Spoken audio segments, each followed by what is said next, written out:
जय गुरु गोविंद दो खड़े ने किसको लागू पाए बलिहारी गुरुदेव ने गोविंद दियो बताए। तो प्रथम नमो गुरुदेव ने जेणे आप्यो निज ज्ञान ज्ञान गोविंद ओळख्या ने टળી ગયું જે અભિમાન। हे ओधव चालो बतावो मारा श्यामने रे, ओधव चालो बतावो मारा श्यामने रे, ओधव चालो बतावो मारा श्यामने रे, ओधव चालो बतावो मारा श्यामने रे। ज्યાં જોઉં ત્યાં કાનૂડો દેખાય ઓધવ ચાલો बतावो मारा श्यामने रे, જ્યાં જોઉં ત્યાં કાનુડો દેખાય ઓધવ ચાલો બતાવો મારા શ્યામને રે।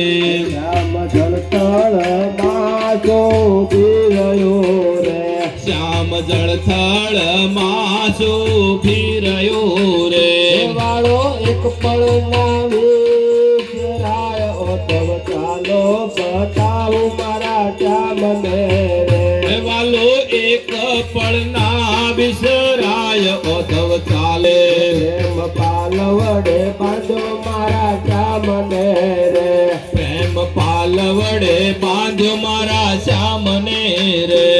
તો પ્રેમ કરી અળગો થાય ઓધવ ચાલો बतावो मारा श्याમને रे, ઈ તો કેમ કરી અળગો થાય ઓધવ ચાલો બતાવો મારા શ્યામને રે। નેડો લાગ્યો છે શ્યામ તારા નામનો રે, નેડો લાગ્યો છે શ્યામ તારા નામનો રે, સબે નિરખીને નેણ હર ખાય ઓધવ ચાલો बतावो मारा श्याમને રે, છબે નિરખીને નેણ હર ખાય ઓધવ ચાલો બતાવો મારા શ્યામને રે।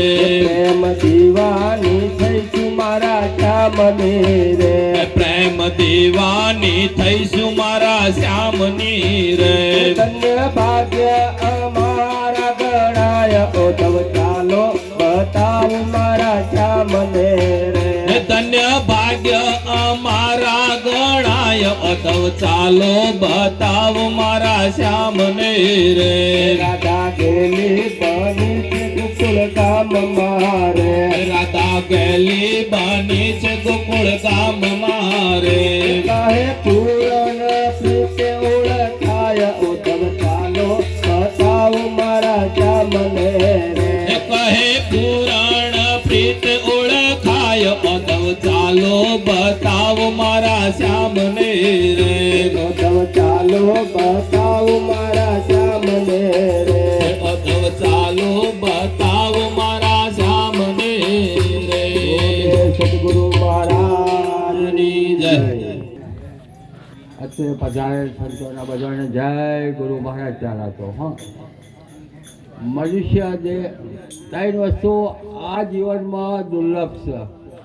એક મનુષ્ય જન્મ એ પરમાત્માની કૃપા હોય તો મળે, પરમાત્માની કૃપા ના હોય તો મનુષ્ય દેહ ના મળે, અને મનુષ્ય દેહ મળ્યા પછી સંતો મળવા પણ આ દુર્લભ છે। આજે એ પણ આપણને મોકો મળ્યો છે હા, અને ત્રીજી કૃપા ગુરુની થઈ જાય તો ભાગ્ય ખુલી ગયું, પછી તો આવાગમનની ઓઠી રહેતી નથી। સદગુરુ મહારાજ એટલા દયાળુ છે કે ઘણી કષ્ટી વેઠી વેઠી દોડીને આપણને સંદેશો આપવા માટે આ પૃથ્વી ઉપર અવતરણ થયું છે। પરમાત્માનું જ અવતરણ છે પણ આપણે એમને ઓળખી શકતા નહીં, કેમ કે આપણે એમના જેવા જ જોઈએ છીએ। એટલા માટે પ્રીતમ સાહેબ કહે છે કે प्रीतम साहेब कैसा का पशु की पनिया बने नरका कशु ना होय, नर जो उत्तम करने करा તો નર્મથી નારાયણ થાય.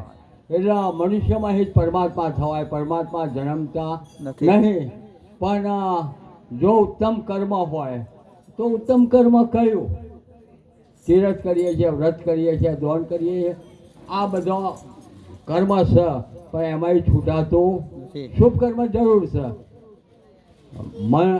અંતસ્કરણ આપણું શુદ્ધ થાય છે, પણ પરમાત્માની પ્રાપ્તિ એનાથી થાય એવી નહીં. માટે ગીતામાં પરમાત્માએ કહ્યું કે કોઈ તું તત્વદર્શી પુરુષ મોહન જા, પ્રશ્ન કર, પ્રશ્ન કર્યા વગર આ ઠેકાણું પડે એવું નહીં. આ શરીરમાં હું કોણ છું એની આપણને ખબર નહીં, કઈ જગ્યાએ છું એ પણ ખબર નહીં, ત્યાં ઈશ્વર કોણ છે એની પણ આપણને ખબર નહીં, ત્યાં જેને માયા કહીએ છીએ એ માયાની પણ આપણને ખબર નહીં.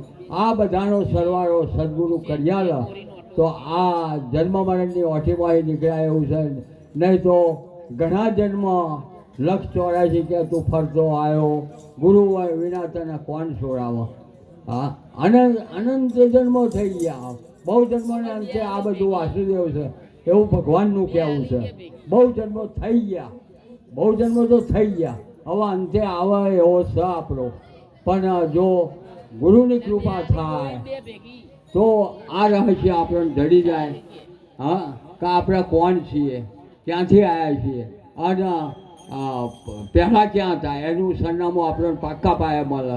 પણ તત્વદર્શી મળે તો જ આ કામ બને. ગુરુ તો બધા છે, ખીચું કાપે એને ગુરુ કહીએ છીએ, કોઈ ડિગ્રી અપાવે એને ગુરુ કહીએ છીએ, ભણાવે એને ડિગ્રી કહીએ છીએ, બધાને ગુરુ કહીએ. પણ સદગુરુનો મહિમા જાણ્યા વગર સદગુરુની કૃપા થાય એવી નહીં. ગુરુ તો પળમાં તોરલ ન મળ્યા, જેસલ ન મળ્યા, તોરલ તો પરમા પીર કીધો છે. રોમા પીરે ગુરુ કર્યા, રોમા પીરે ગુરુ કર્યા, તાને રોમો પીર દેવ તરીકે પીર થઈને પૂજાયા છે. કૃષ્ણએ પણ ગુરુ કર્યા, તાને ભગવાન કહેવાયા છીએ. ભગવાન કહ્યા એમને, નહીં તો ભગવાન પહેલાં નહોતા. રામચંદ્ર ભગવાન પણ વશિષ્ઠ જેવા ગુરુ કર્યા અને આ તત્વને, આ રહસ્યને જોણ્યું. સુલભ તો છે, જો ગુરુ ના મળ્યા તો અનંત જન્મો થાય તો એ ઠેકોડું પડે એવું નહીં. કેમ કે આ કર્મથી નીકળાય એવું નહીં, આ કર્મકાંડમાંથી નીકળાય એવું. કર્મની ઝાડ એટલી બધી ભયંકર છે કે આમાં નીકળવું દુર્લભ છે. પણ કર્મની ઝાડ સદગુરુ વગર છોડાય એવી, છૂટે એવી નહીં. એક સિંહ છે, સિંહ, એ સિંહ બીમાર પડ્યો છે જંગલમાં, પડ્યો પણ પછી લોબા ટાઈમમાં ઝાડું બંધાઈ ગયું સિંહના. એટલે સિંહ જોવા મળ્યો તો ફરતમ ઝાડ નાખેલી જોઈ તો કોઈને મને શિકારીએ ઝાડ નાખી છે ને પૂરી દીધો છે. એટલે એ ઝાડ તોડવાની એની હિંમત થઈ નહીં. એટલે આમ ફરતો એનો બીજો જોડીદાર સિંહ આવ્યો. એટલે એ કે કેમ પડી રહ્યો સાયકાને? કારણ કે જો ને કોઈને શિકારની ઝાડ નાખી છે, એમ ઘણાએ આપણા ઉપર ઝાડ નાખી છે મહારાજ. મનુષ્ય જન્મ થયો ત્યારથી આપણા ઉપર અનંત ઝાડ પડી જાય છે અને એમાં નીકળાય એવું નહીં. પણ જો કોઈ એ ઝાડને તોડનાર મળે, કેમ કે આ ઝાડ તૂટે એવી નહીં, કેમ કે આકાશમાં, પૃથ્વી ઉપર, કપાતારમાં એવું કોઈ પ્રાણી નહીં કે આ માયાના ચક્કરમાં એ મુક્ત હોય એવું ગીતા કહે છે. 18મા અધ્યાયના 40મા શ્લોકમાં કહે છે કે દેવલોકમાં, મૃત્યુલોકમાં અને આકાશમાં કોઈ એવું પ્રાણી નહીં કે આ પ્રકૃતિ માયાના કુંડારામથી બહાર હોય. એક તો એનો મતલબ એ થયો કોક તો મુક્ત હશે. એ કોણ હશે? એક સદગુરુ સિવાય કોઈ મુક્ત છે? જે સદગુરુ ચરણે જ્યો છે એ મુક્ત, સદગુરુનું સ્વરૂપને જાણ્યા પછી એ મુક્ત થયો. પછી પેલા સિંહે કહ્યું કે ભાઈ નાના હું તો બરાબર ઝાડમાં આવી ગયો છું, હવે તૂટે એવી નહીં. પેલો કે સિંહ કહે છે કે આ ઝાડ નહીં, જો કહે છે એક પંજો માર્યો ને તરત પેલો મુક્ત થયો. જો કે ઝાડ નહીં કહે, સાચી વાત. આપણે બંધાયા તો નહીં, પણ લોકોના કહેવાથી આપણે મોની લીધું, ભ્રાંતિ થઈ જાય.